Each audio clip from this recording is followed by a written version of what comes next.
कक्षा 12 सामान्य हिंदी पढ़ने वाले छात्रों का लेक्चर 21 में बहुत बहुत स्वागत है। हम आपको नौका विहार प्रकृति के जो सुकुमार कवि सुमित्रा नंदन पंत द्वारा रचित है उसकी व्याख्या प्रस्तुत करने जा रहे हैं। ध्यान दीजिए आप लोग। दोपहरे कचों में हो ओझल, लहरों के घूंघट से झुक-झुक दसवीं का सच निस्तेजक मुख दिखलाता मुग्धा सा रुक रुक। दोपहरे कचों में हो ओझल, लहरों के घूंघट से झुक-झुक दसवीं का सच निज तिर्यक मुख दिखलाता मुग्धा सा रुक रुक।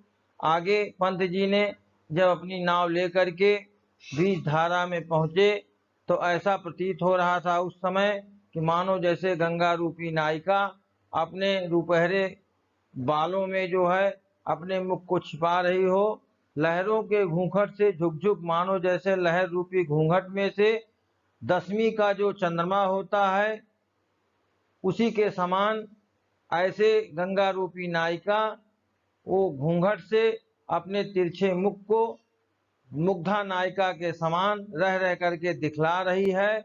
जब पहुंची चपला बीच धार और जब हमारी नाव बीच धारा में पहुंच गई, छिप गया चांदनी का कगार। उसके बाद जो चांदी के समान चमकते हुए बालू के जो गंगा जी के दोनों किनारे थे वह छिप जाते हैं, अब दिखाई नहीं पड़ते हैं।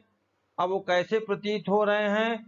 मानो दो बाहों से दूरस्थ तीर धारा का कृष्ण कोमल शरीर जैसे दोनों किनारे दो भुजाओं के समान हैं और गंगा रूपी जो पतली धारा है उसके कोमल शरीर को मानो जैसे आलिंगन करने के लिए, आलिंगन करने को अधीर जैसे आलिंगन करने के लिए दोनों किनारे जो बाहों के समान हाथों के समान हैं वह अधीर है बिल्कुल।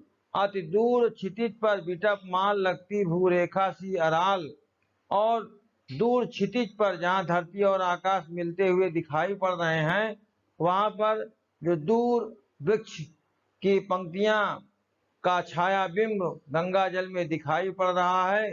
वो ऐसे लग रहा है मानो जैसे गंगा रूपी नायिका की तिरछी भौहें हैं।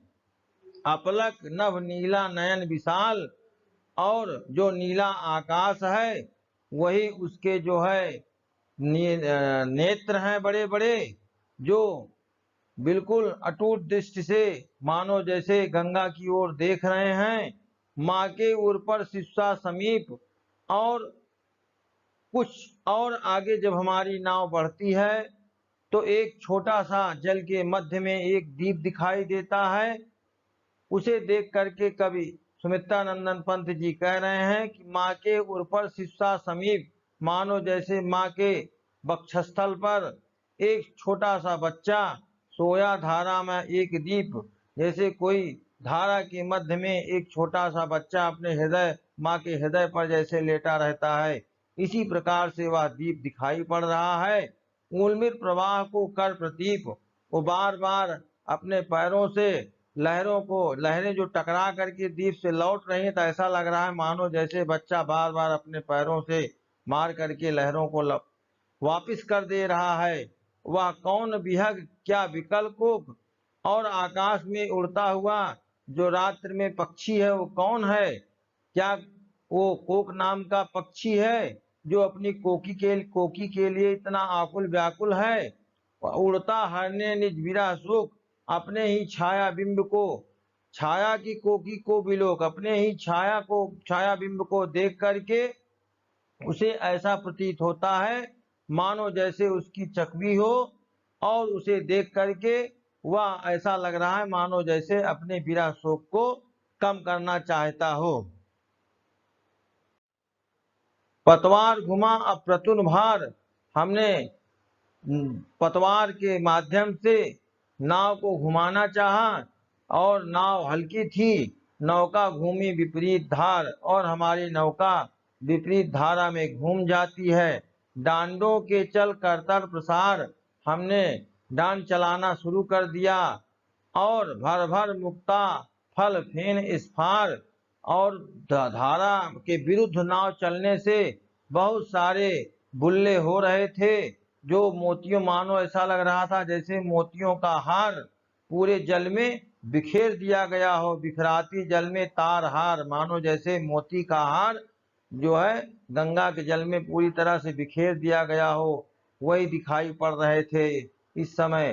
चांदी के सांपों सी रलमल नाचती रश्मियां जल में चल, और जो चंद्रमा की किरणें दिखाई पड़ रही हैं वह ऐसे लग रही हैं मानो जैसे चांदी के सांप रलमलाते हुए या चमकती हुई उसमें चल रही हों।